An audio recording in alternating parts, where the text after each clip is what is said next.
everyone, welcome to Audiobookish. This is an audiobook review and discussion podcast. I'm here with Poppy Knight. Hello.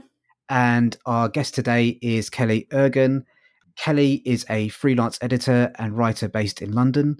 She's the founder of Integrity and offers manuscript critiques, developmental line and copy editing. She loves medieval, historical and dystopian fiction. Recently, she's taken hiatus from monthly writing to develop several larger projects for a blog, The Editor Who Reads Too Much. How are you doing, Kelly? I'm doing good. How are you guys doing? We are doing well. So we're going to talk a little bit about what your favorite audiobooks are, but I just wanted to kind of ask you a few questions about things. So you're a freelance editor, and kind of one of the questions I wanted to ask is, what does a freelance editor do? Well, every freelance editor you ask will answer slightly differently. But I can say for the majority of people and myself that do freelance editing, we are people who, like, I've never worked in-house, but I know several that have worked in-house and then have, as things have changed in publishing, copy editing has been, outsourced. We've left the office. And so, we do all those, little checks, the grammar, the punctuation at the copy editing level, or if it's an independent author looking for help to create their book, we do like developmental edit or manuscript critique to kind of help them get the big picture things first before moving to the copy edit. Yeah, we just try and help make authors realize their, dreams for their book. So awesome. And kind of we met through the SYP, which is the Society of Young Publishers. I think we're both still members of that. You kind of had a role within like the events team of the SYP. That's correct, isn't it? Kind of like last year. So I just wanted to ask, kind of how that went. So I arrived in London in August of 2019, and I knew I wanted to start meeting more people in publishing, because when you're freelance, you're just on your own. So, I wanted to make more connections, and I found the SYP. I joined in August or September of 2019, and then I think in December they had the applications for the committee. So I just sent one off and joined the committee for 2020. And of course, we had one meeting in February before everything was pushed online. So it was a bit of a struggle to do much. We did our best and we had a good year for what it was.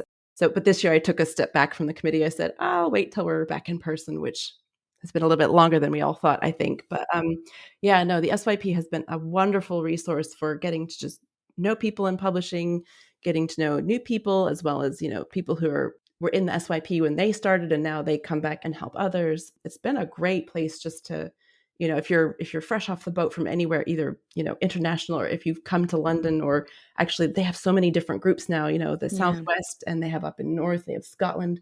It's just the right place to meet people if you want to get into publishing. Yeah. And I think, last year was kind of a difficult year to run networking events, but I think the SYP, from my perspective at least, did a really great job in running kind of virtual events and making sure they gave as much opportunity to people to network as they could, given the circumstances. And I think it was, it's kind of funny with these virtual events, how in an odd way they're democratizing, because you don't need to travel in down to London.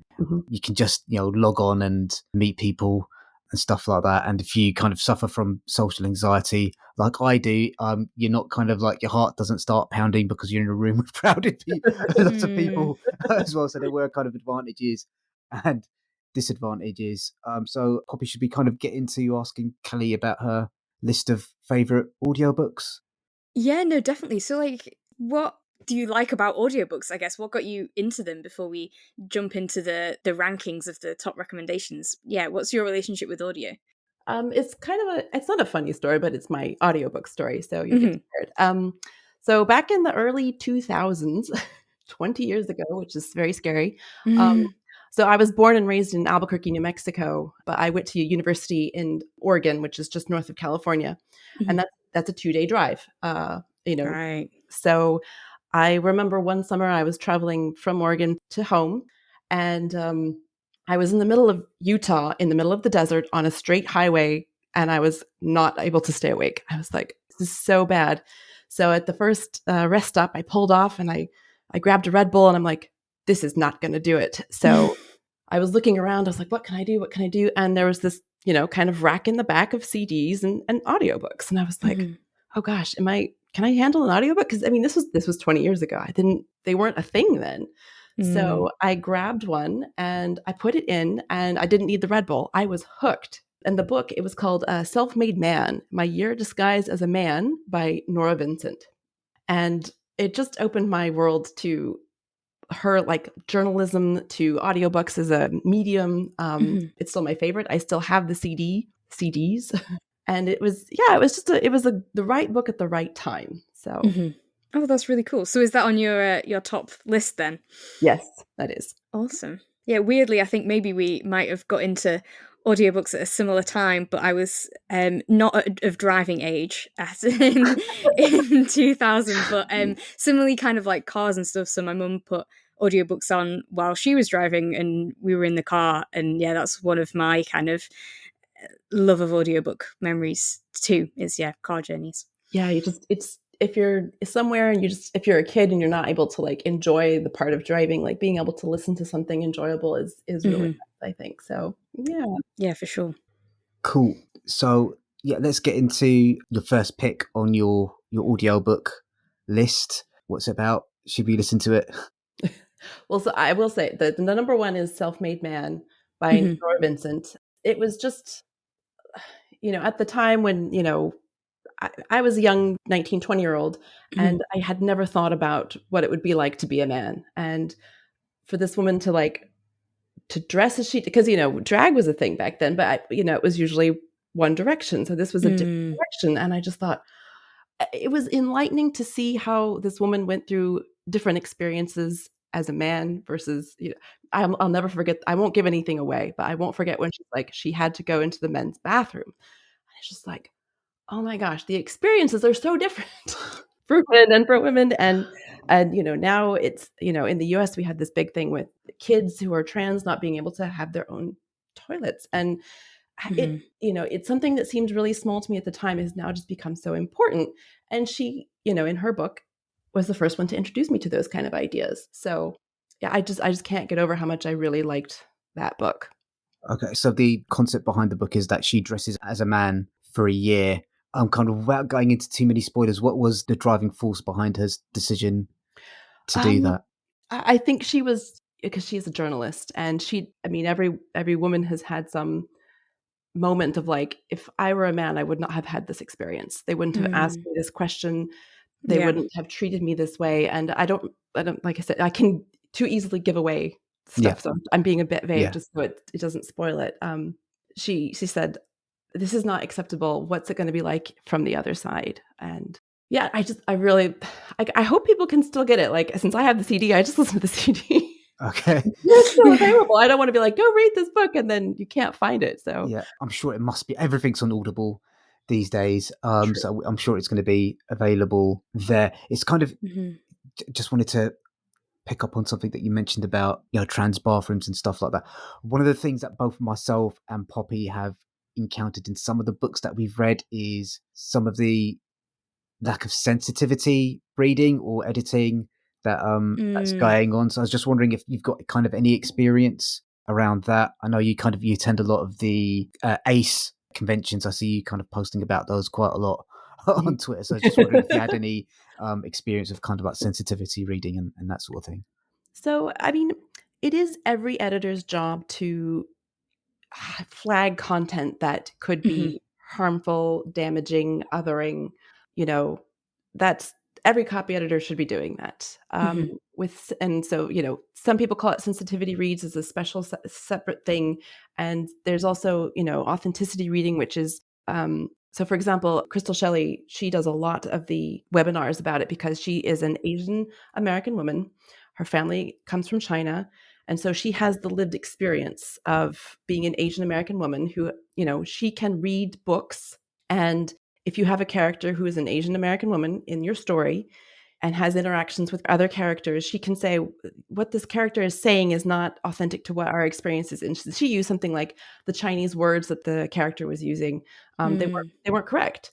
And so because she has the right background, she can do that. For example, I can't do a trans sensitivity read. I can't do it for, LGBT. You need to find an editor who identifies that way, who can say the experience you're writing about or portraying is not authentic, or it's not representative of, the group. So, because it happens all the time. People are like, I'm going to put in a gay character for, whatever reason.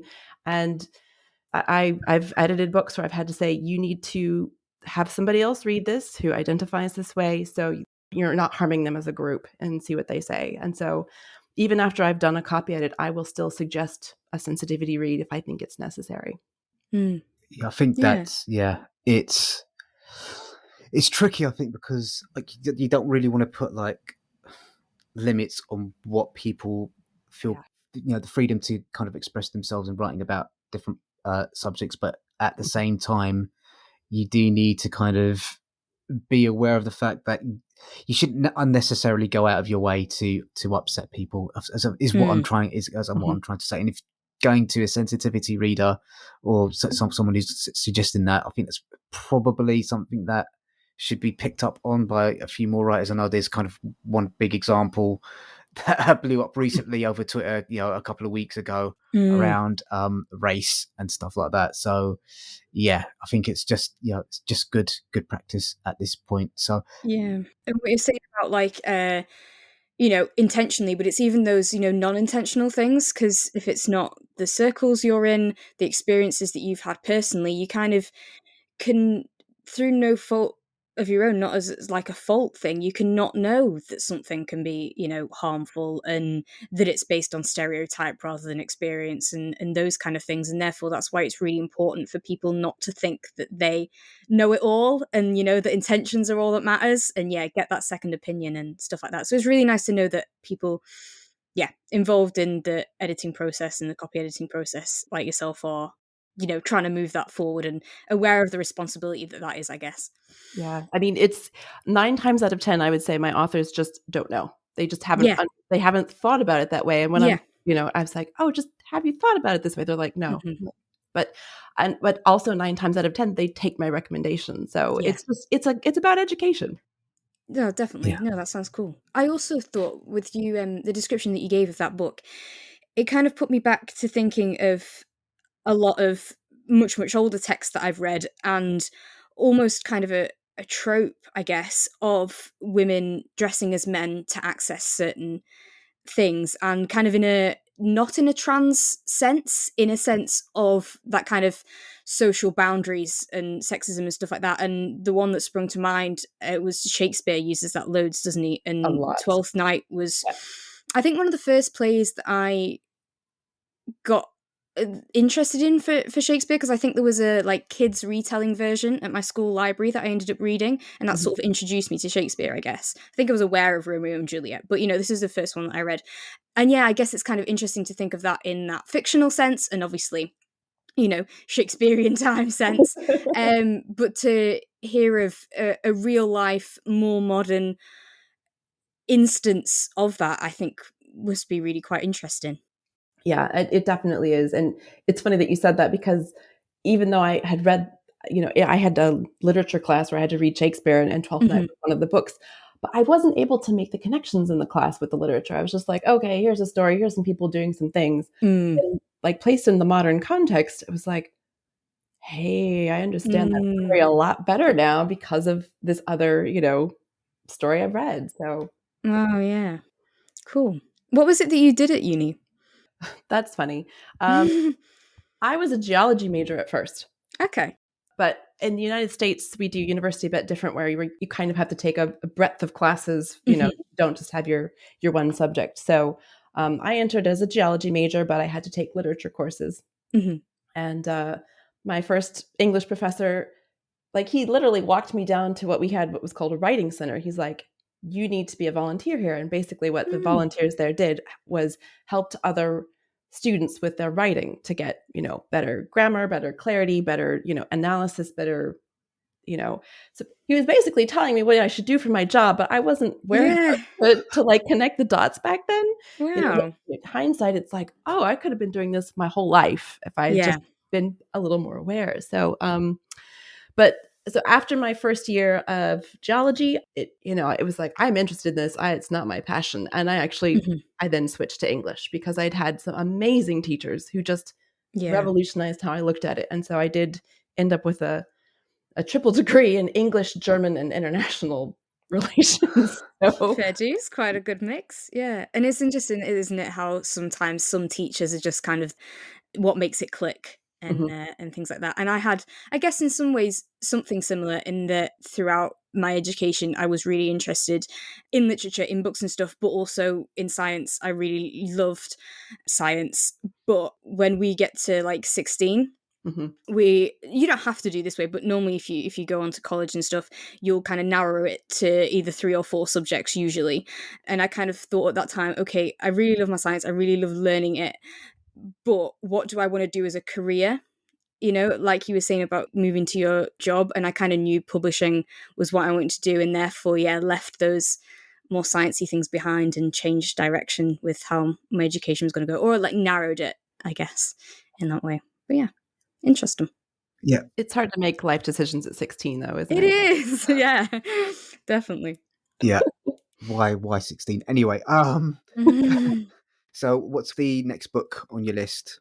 Okay, the next book on my list. It's so funny that we were talking about Shakespeare because the next two are kind of adaptations of Shakespeare. Ah, So yeah, so every book has a little story with it. I'll try to keep them short, but oh, go for it. It's why we're here. It's all good. so when I was living in Japan after I graduated, I met people from all over the world, and I met this friend from Australia who really had this thing for Richard Armitage. And if you guys don't know, that's the guy who plays oh gosh, what is the head dwarf? Forain or Thorin. Yeah, Foreign? Yeah. yeah. Thorin. Yeah. So she had a big Oakenshield. Yeah. yes, Oakenshield. There we go. She had a big thing for him, but she knew I liked Shakespeare. So one day I get this email from her. She's like, "You are going to love this audiobook." And she had sent me a link, and I checked it out, and it was Richard Armitage reading the novelization of Hamlet. So it's Ah. not a play, it's somebody kind of made it into a novel form, and he read it, and it's amazing. Oh, that's really cool. That's one that I went on a school trip to see a stage version of that. And I can't remember if we'd actually like read it. I don't think we'd read it before in class. I think it was kind of just that we were going to Stratford. We went to the RSC and we're watching basically just whatever was on at the time. Mhm, And yeah, and I'm pretty sure we didn't know what was going to happen because then with like the play within the play mhm, part of it, and it was very, because it's obviously it's about this kind of like sexual affair that's going on, isn't it, with his uncle mhm. and his mum, and the like actors of the play within the play were Mhm. very physical with this portrayal, using a massive baguette as a phallic symbol, and it was just really funny being sat like a few seats away from my English teachers as this actor was like thrusting his hips with a large baguette, waving around. So it was great. It was a great trip. So yeah, that's cool. Yeah, I don't know what it is about Hamlet, but when I went to see Hamlet when I was studying my A levels, there was also kind of like full frontal male nudity in the Hmm. performance that I went to. So I think it might be just something about that particular that particular play. Did you feel you were missing that from the audio?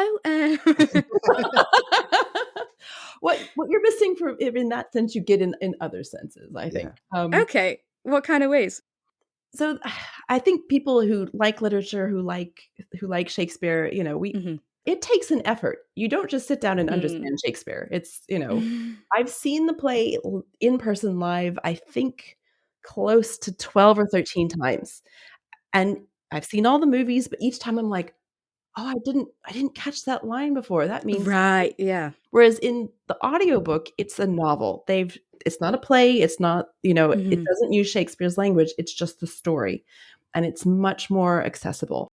I feel like, gosh, I wish they'd done more of these. Like, I don't wanna take Yeah. away from Shakespeare, but, once you've seen like, sometimes once you've seen it, you're like, "Okay, I think I can understand this a little bit better." Once you Oh, start to definitely. go back and read, it's easier. So For sure. I remember when I was doing some for literature, I developed a system of having a recorded version, like the stage play. So luckily there was quite a lot of those I was able to access through my uni, and then the script by the side.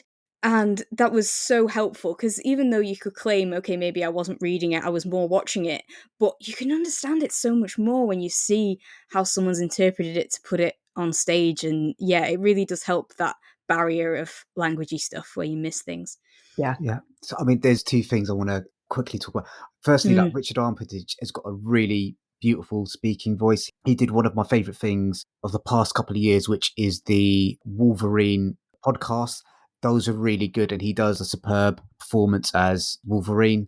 So he's got a real talent for audio and kind of being able to really get across those complex emotions, with simple sentences. It's a real skill to do that with audio. It's not straightforward at all. And then kind of the other thing about kind of Shakespearean language, I don't know if you guys saw this on YouTube, but there was kind of like the way Shakespearean actors pronounce the words these days is apparently isn't authentic to the way that they would have pronounced it in Shakespeare's days. When you pronounce a lot of the sentences with kind of like a more northern accent, kind of it gives the sentences a different rhythm. And it kind of imbues that with kind of like different meanings as well. It kind of becomes a lot more bawdy in some sections and raucous and in others. So it's just kind of the interpretation of the text in plays is really a fascinating area. I volunteered at a theatre for a while, and just seeing the amount of effort that directors and actors go into to try and understand and interpret the text is mind blowing, really. So yeah. Fahed, are you talking about my Lord and Saviour Sir David Crystal when you talk about the accent stuff? Because I feel like you are. I don't know. I can't remember what his name is. Oh man! So David Crystal is my Lord and Saviour. He is a legend in kind of linguistics circles, and his son is an actor, and they definitely did a YouTube video talking about kind of what the accent would have been like back then and how kind of these words would have been pronounced and stuff like that. So I think that is what you're talking about. And yeah, I fully recommend people go and watch that video. I'm sure we can link it in podcast description and on social medias and stuff. Is really good. And yeah, I have a massive kickoff book, which was him and his son wrote, which is like the Shakespeare dictionary that he did. And yeah, anything David Crystal, at Sheffield, where I was at uni, they got him in every year to do a charity talk, which I always went to. And I love David Crystal. I'm sorry, you've made me swoon. My heart is beating fast at the idea of David Crystal. So yeah, everyone go and investigate David Crystal. And yeah, especially if you're interested in that, how Shakespeare might have sounded back in Shakespeare's day rather than like super RP versions of all the speech. Yeah, I've just Googled him, and yeah, I think that is. Yes, I knew it. I can sense when he's mentioned. He's so great. Are you aware of David Crystal, Kelly? Oh, I own almost all of his books. It's so great, isn't he? Yes, I met him when he came to a literature festival in Dubai when I was living there, and he gave a speech. And he's I was just trying to check. I'm a member of the Chartered Institute of Editing and Proofreading, which I believe he's either the president or like he's a big deal in my world too, in the editing world. Everybody knows. So. Oh, amazing! Yeah. No, love him. He's world renowned. Let's just say that. Definitely, yeah. Okay. Oh, I'm blushing. That's an interesting turn. So, what's the next book on your list, Kelly? Well, I hate to be unoriginal, but when I like something, I really like something. And my third favorite audiobook would be the novelization of Macbeth, read by Alan Cumming. For a lot of the same reasons, like Alan Cumming brings the right voice and tone and creepiness to, moving forests in Scotland. And it was kind of terrifying, but it was, I like to read that one around this time of year, like kind of during Halloween, because it's just like, oh, it's so creepy. And again, for the same reason, like I really loved the story, but I found Macbeth very difficult to understand when I was studying it. Like some of the movie versions, I just was like, I just still don't get it. And then I listened to his book, and this was not that long ago. This was just a few years ago. And I was like, oh, now I understand. And so it's nice to feel like you finally, the light bulb goes on, and it's because of these kind of stories that I don't want to say dumbed down, but they just, like I said, it's accessible even to somebody who's I've read the darn thing.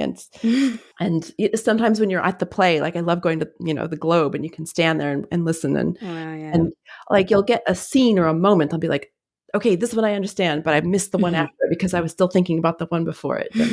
And, so yeah, again, for the same reasons that I like the Hamlet, is just that I get it now, and it's enjoyable. I know a lot of people who don't like Shakespeare because they struggle through it, and so I'm like, listen to this, try this one. So yeah, I think it's curious you mentioned that about Macbeth and not getting it. So I studied Macbeth at school, and we studied maybe 3 Shakespeare plays at school, I think, and that was the one I did get because I can understand the themes of ambition and greed and regret and revenge. The one that I really didn't get along with was Much Ado About Nothing. It was just, I don't know if you're familiar with that. I didn't understand why anyone was doing anything. It was just kind of, I was just really confused about. Yeah, that was one that I used my uni system for, and it was actually a version of it with Robert Lindsay in that I watched. And yeah, I was definitely glad that I had a visual performed version of it alongside the text, I think. So yeah, I'm not going to say I fully got it and I'm an expert on it, but it definitely, you could definitely follow the story and see what was going on and stuff like that. Yeah. I mean, it is kind of, for me, it's the film adaptation that I've seen is the one with Denzel Washington and Keanu Reeves. And for me, it's just the abiding memory of kind of how handsome those guys looked in their outfits. I was just like, God damn, I'm never going to look as good as those guys. Kind of girls in my class kind of almost swooning over them. Not as much as me and Kelly over David Crystal, I can tell you that for now. I also have a bit of a funny story how I was introduced to the Scottish play. It was again like a kid's version, but this one was like sci-fi. So you know how it's like, no man can kill you. It's like, well, I'm not a man, I'm a robot. that was the twist in the very first version that I had. So then when I ended up at the actual original, I was like, what, there's no robots? What? Why are there no robots in this? What's going on? So are there any robots in the audiobook novelization? No robots? Oh, sorry. Is it the same narrator? No, this one's Alan Cumming, who is a fantastic dramatic actor, and it's it's odd that you say he's a dramatic actor. I've always associated him more with like his comedy stuff. So yeah, that he's an excellent actor either way. I think I say dramatic because the last play I saw before lockdown was Endgame with Alan Cumming and Daniel Radcliffe, and by Samuel Beckett. And I'm just going to admit this to the whole world, I had no idea what was going on. But Alan Cumming was incredible. Like, when you talk about suspending your belief, you're just like, you felt like you were in the room with this kind of guy that was just not, wow, what's happening on stage?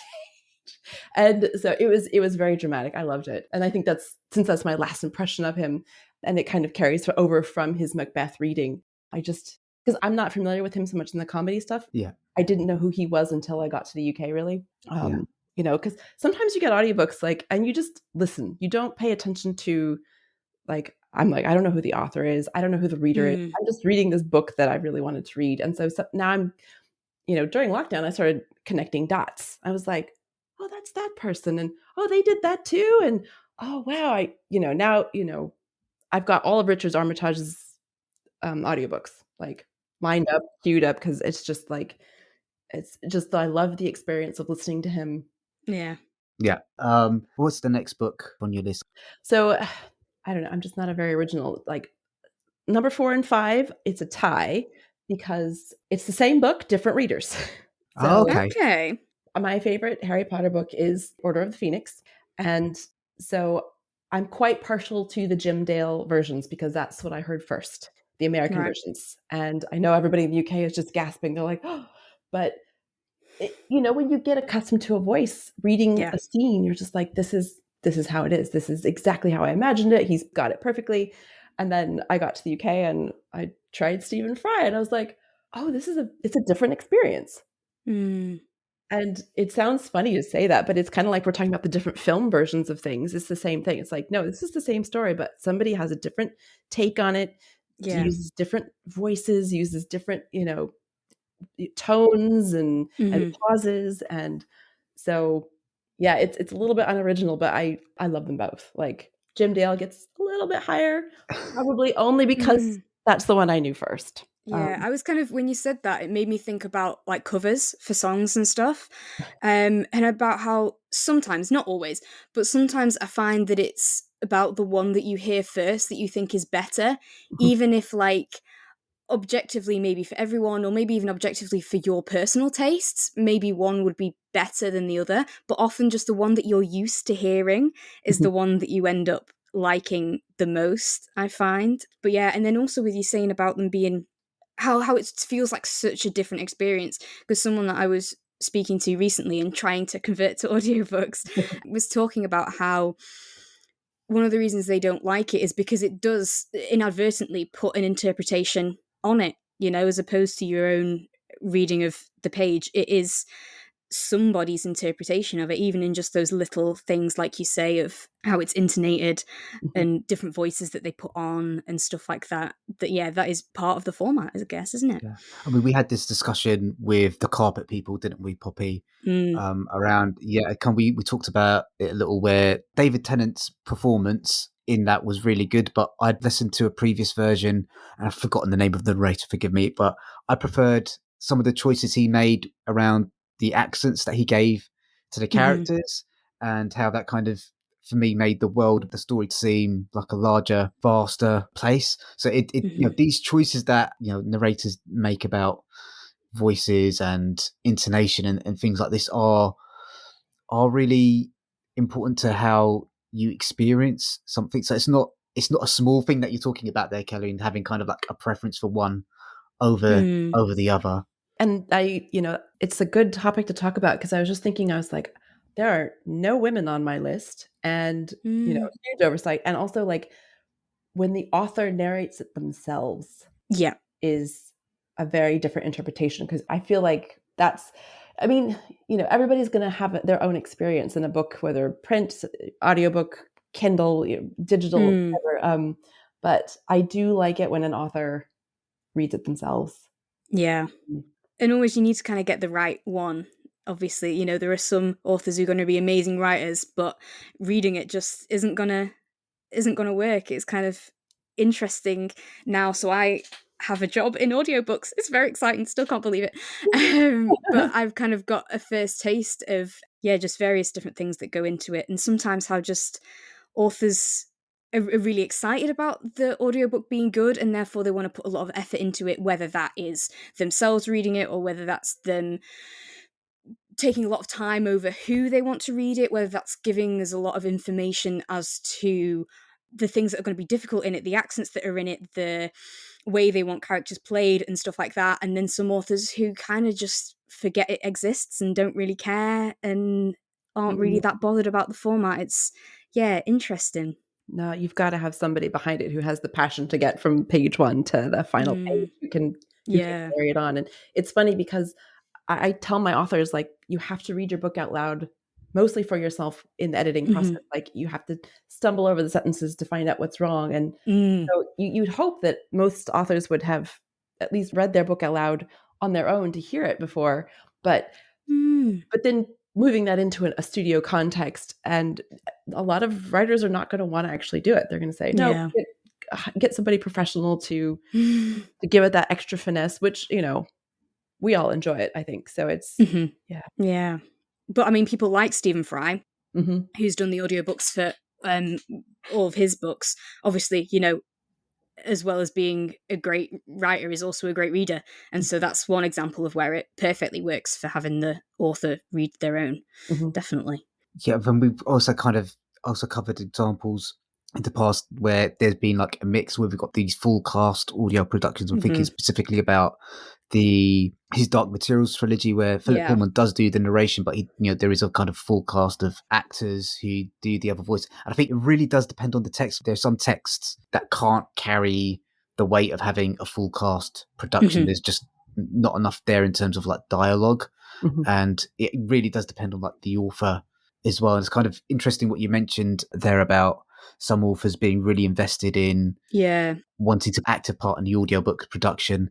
It's a little bit similar to playwrights in that respect, because there's some playwrights that are kind of like, I'm absolutely going to be involved in making sure that you've interpreted the text that's kind of consistent with my vision. And I've come across other playwrights who are like, yeah, just go off, do what you want. I've done the hard bit. And the words on the page. Just go off and do what you want. And I guess that also works with when books get adapted for screen as well. And you have some people who are, properly involved, they're on set, they're really engaged in how the screenplay's been adapted. Maybe they've adapted it themselves, that kind of thing. And then others that kind of don't really care. So our last episode that we did about A Slow Fire Burning, written by Paula Hawkins, who wrote The Girl on the Train.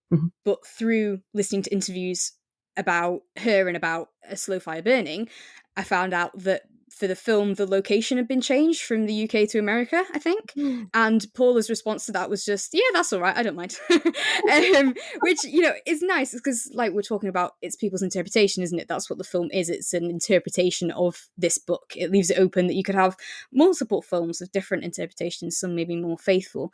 But yeah, I think that's kind of a sense of, it's maybe not caring how it's going to happen, I guess, but it's very happy to hand over the reins for someone to do whatever they want with the text, whereas some are very much, I want to be able to control how my little baby is going to be seen in different formats.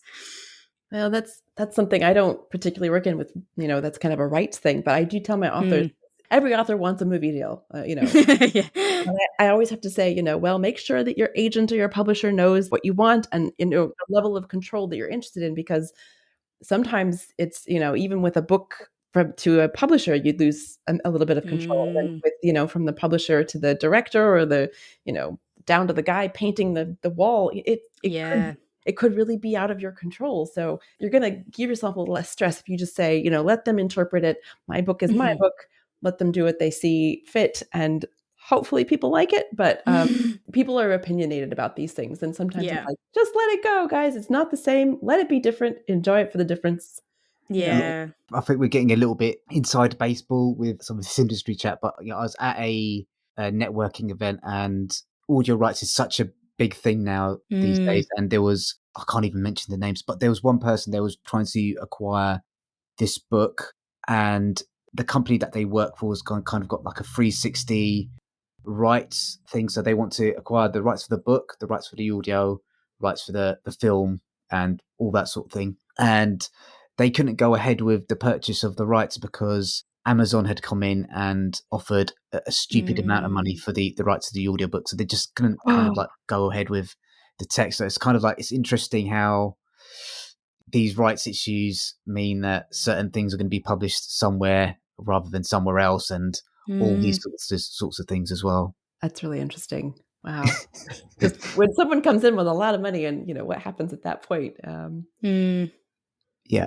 So have you done much work with audiobooks at all, Kelly, in terms of any books that you've edited being transferred to that format, and kind of authors coming back to you for advice or information and that sort of thing? I wish. I think audiobooks is one of the areas where I'll slowly move more towards, because a lot of my independent authors are looking, a lot of the authors I work with, they're looking for their debut novel. And so, the audiobook, the ebook, those things are kind of next step.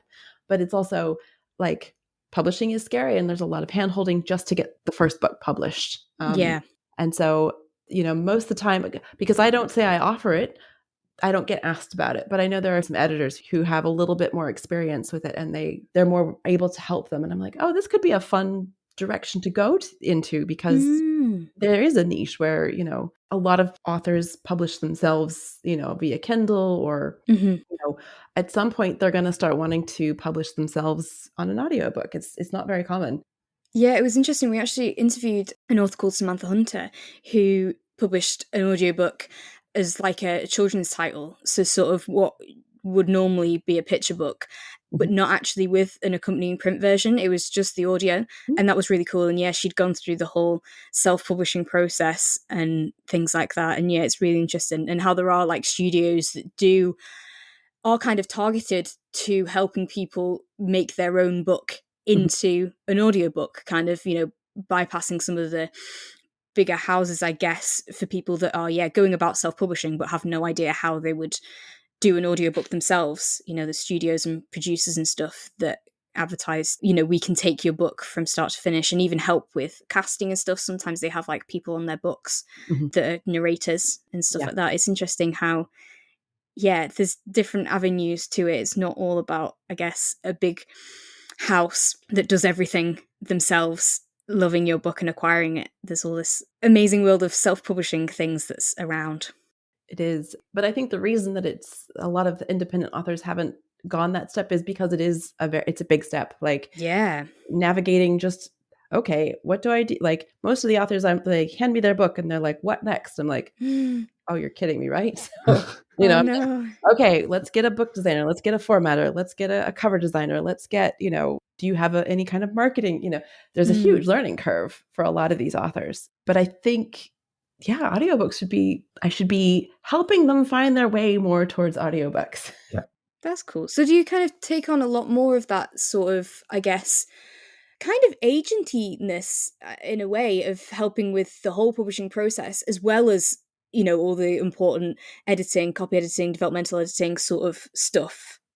I'm a small outfit just myself, and that would be a really big step. So no, but I have, a big network of people that I'm like, you need this, I can refer you to this person. You need this. Got you. Yes. Yeah. So it's more of a referrals kind of thing at this point, just because, I consider myself still pretty new to professional editing. I only started in 2016 and then didn't actually really take off until 2019. So I've just stuck to editing, mostly because when I arrived in London, I thought, okay, here's my chance. I'm going to get into publishing and join the SYP and did all the events. And then kind of learned, I was like, I'm actually really happy where I am. I don't have meetings. I don't have, that was kind of the deal breaker. I was like, I don't want to ever go to a meeting ever again. And so I'm going to stick to this freelance editing. But as I go, I am finding areas where like, nobody's helping people with this, or the authors I'm working with don't, you've just opened this door to me. Like, why aren't they doing audiobooks as well? That's a great thing for them to be doing. So yeah, that's really cool. And like, you're saying it as in, oh, I don't do that, I kind of stick to this,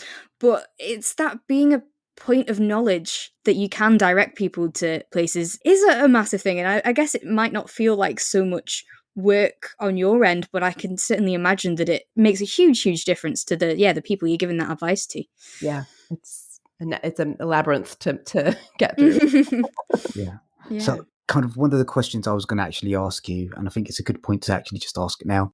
What does success look like for you in terms of like your editorial career? You kind of mentioned that you're quite happy now just doing the freelance work. Do you think that's ever going to change and you want to go in-house, or you're just kind of happy doing what you're doing at the moment? Oh, I mean, don't we all dream of like having an office, having colleagues, and then coming out and then going to the bookshop and pulling our finished work off the shelf? I don't think any of us ever get over that dream. I know I haven't, but we all know how hard it is even to get in. And then like, not the consequences, but like, it can be very stressful. It can be very, busy. I'm not going to say no, never say never, because there could be a time where I'm like, oh, I've just found the right job for me. Maybe I'll apply and get it. But there is a sense of like, it's taken me a long time. All freelancers take a long time to get going. It just, you don't just start freelancing. It takes years of side hustles, years of, building up enough credibility to get enough so you can actually make a living. And that's where I'm at now. I'm like, okay, I've made it. I can get enough, I'm booked out. I'm already booked all the way through the end of the year, and I was booked out basically in July, which you're just kind of like, wow, how did that happen? But that's exactly where most freelancers want to be. They're like, I want to see where I'm going to be for the next 3 to 4 months. And it's really nice to have that. And then, okay, I can plan my own vacation, And the thing is I'm sitting in a room with a suitcase. I'm going home for the first time for 2.5 years to see my family. And I love that I can say, see you later for 3 weeks, and I'll take my work with me. Don't need to make an appearance at the office. Like, it's it is hard to go back to that kind of not level of authority, but like level of like, you need to be present from this time to this time in this place. Like you do get to a point you're like, nah. Goddamn head teacher. Can't tell me when to come to school. No, yeah, I understand that. Yeah, that's really interesting. And like, so a lot of the stuff that you do, the kind of copy editing, developmental editing, is one of the things that I'm really interested in. A bit like you were saying about how you felt like you've been doing that sort of stuff for a while with helping people with getting their writing to be what they want it to be. Mhm. And stuff that I really enjoy doing, you know, kind of when friends come to me with essays or things and are like, Poppy, can you have a look at it? And I really enjoy it as a fun thing. So yeah, that's certainly when I've been thinking about careers and stuff, that kind of task has definitely been something that's interested me. But like you said near the beginning, the fact that a lot of these services are moving to freelancers rather than being in-house, and that idea of having to start on your own and build it all up, and I am in complete envy of you because I just don't think I could hack it. I think I kind of needed that like actual job being employed by someone else for the fact of that, yeah, that difficulty of getting started and building up. I'm very much in awe of you, and congratulations for how far you have brought it. Thank you. So yeah, being able to have the sort of workload that you're wanting that's planned out for the next few months, yeah, it must have taken a hell of a lot of work. And yeah, it's that kind of thing. I think even though the tasks maybe are something I'd really love, I'm not sure I could have hacked what you've managed to do. Not sure I could have handled that, yeah, difficulty of getting started. Yeah, how did you kind of manage to get your gigs? Is it kind of through marketing or word of mouth? How did you manage to kind of build up your client base? So I have to kind of go back a little bit because I used to be an English instructor. I used to teach at Mhm. university, and I was editing, academic texts and papers, and that's how Mhm. I got really started into the process of wanting to be an editor. And so I was still teaching at the time, and my side hustle was I would ask any colleagues on campus. I was like, "Do you have a paper I can edit?" And so I did a lot of that on the side. And then once I said, "Okay, adios teaching, I'm going to move into editing full time," you tell everybody that you are an editor, and somebody has a brother who wrote a book, somebody has a sister Mm. who needs help with their story. And so you slowly build up. I got extremely lucky that I was at a literary salon event one time. The speaker was walking around talking to the guests before the event, and she comes up to me, she goes, "Hi, what do you do?" And I was like, "I'm an editor." She like her hand like grasped me, and like, "Oh goodness, what's happening?" She's like, "See me after." And met with her after, and she was an overworked editor, and she just was like, "Can you take this project? Can you take this project?" And so I was able to start building up more from that. And then the key thing is joining societies, groups like SYP, groups like the CIEP, or the Society of Editors, ACEs in the US. You need to know a lot of editors, because when that editor, your friend who's too busy, they'll knock on your door and they'll say, "I have a project." And you start doing it to everybody. I've sent on so many projects because I'm like, "I'm busy, can't handle this, but this person is available." And so I haven't really done a lot of actual marketing, but it's word of mouth. It's, your contacts. It's who you know. I still get from time to time people from my academic life going, "Hey, are you still editing? My friend finished his book." And so, Mm. it goes back from day one that you start to do something, especially as freelance. You announce it to the world and somebody will remember, and those things come back all the time. So that's worked well for me. It doesn't work for everybody, but that's how I got my start. Yeah, wow. Yes, that's great. Cool. So I've just got a couple of last questions. So outside of audiobooks, kind of what have you been reading lately for pleasure? I realize you read a lot for work, but what have you been kind of like reading for pleasure recently? I've been reading any and every book about the plague. Okay. See, I was wondering this when Fahad mentioned about you being into dystopia stuff. I did actually think at that time about asking how are you finding that at the moment, because I am running away from anything that remotely connects to the current situation. And there's loads of stuff, and like I think I started Sweet Tooth on Netflix without realizing that it was a pandemic based thing, and I'm running away from anything. So you're really diving headfirst, I guess, then Yeah, from that. I'm full on elbow deep. Okay. And what are you going to be doing next? Is there any projects you want to kind of shout out about in terms of books that you're editing and that sort of thing? Yeah, well, because of client confidentiality, I'm not allowed to say anything. But eventually, when they're ready, I'll have links on my website and I'll be able to share more. But I've just finished a medieval fantasy novel that was fantastic, and I'm currently working on an epic fantasy that is, oh my goodness, I don't even know how to describe it, but it's a mix of everything you want in like fantasy, zombies, and action packed. So that's really fun. Nice. And then I have a Celtic book coming up soon, followed by a fairy tale romance. It sounds like a good mix of projects to be working on. Yeah. Yeah. So is there anything that we haven't talked about that you'd like to talk about? Any questions we haven't asked that we should have? No, I don't think so. I mean, I think you usually ask people about their favorite podcasts, though. Do we? I think so. Should we ask that? Have you listened to some episodes? We definitely did do that for Rebecca. Yeah. Have you listened to our podcast? Oh my gosh. Yes, I have. And Rebecca was the last one I was able to listen to. Yeah. So. Oh my God. I feel like, oh wow, people listen. That's amazing. Yeah. Did you like it? Yeah, of course. I think they're great. It's just the right kind of, yeah. No, well, thank you. Well, yeah, what podcasts are you listening to? I have to give a shout out to Rex Factor. If you guys haven't listened to it, if you like history at all, these two guys, Graham and Ali, they take you through all the kings and queens of England, Scotland, and they just do it in a really fun way. So you get a little bit of fun and a lot of history, and I really enjoy it. So I always try and give a shout out to them because it takes something that can be boring like history and makes it like, oh, this is actually something worth listening to and knowing about. So yeah, there are kind of quite a lot of fun history podcasts. I think my favorite one recently is We Have Ways of Making You Talk, which is a World War II I've seen that one. podcast. Yeah, so that's also quite good. So Kelly, can you please let our listeners know where they can find you, where they can hire you, and where they can kind of like follow you on social media? Yeah, everything's linked to my impossible to say name, Editegrity. So you can find me at editegrity.com. I'm at Editegrity on Twitter. I don't really use Instagram very much. So those are the two places I hang out most. Yeah. So yeah. Well, you need to get on TikTok as well. You guys need to do an episode on that because I'm a little bit afraid of TikTok. Oh, I cannot help anyone out on that. Yeah. See, I'm only saying that half jokingly because my TikTok feed is filled with people talking about how the English language doesn't make any sense and kind of like editorial advice as well. So I'm only saying that half jokingly. Kelly, thank you so much for taking the time to speak to us. It's been a real pleasure. Poppy, any closing thoughts? No, yeah, just thank you so much. Thank you for listening and thank you for being on with us. It's been really fabulous. And so, yeah, good to get to know you and chat about these interesting things. No, thank you. I love it. Love the podcast. Keep it up. And thanks for having me. Okay, that's great, guys. So please leave a rating and review for the podcast wherever you find it on the internet.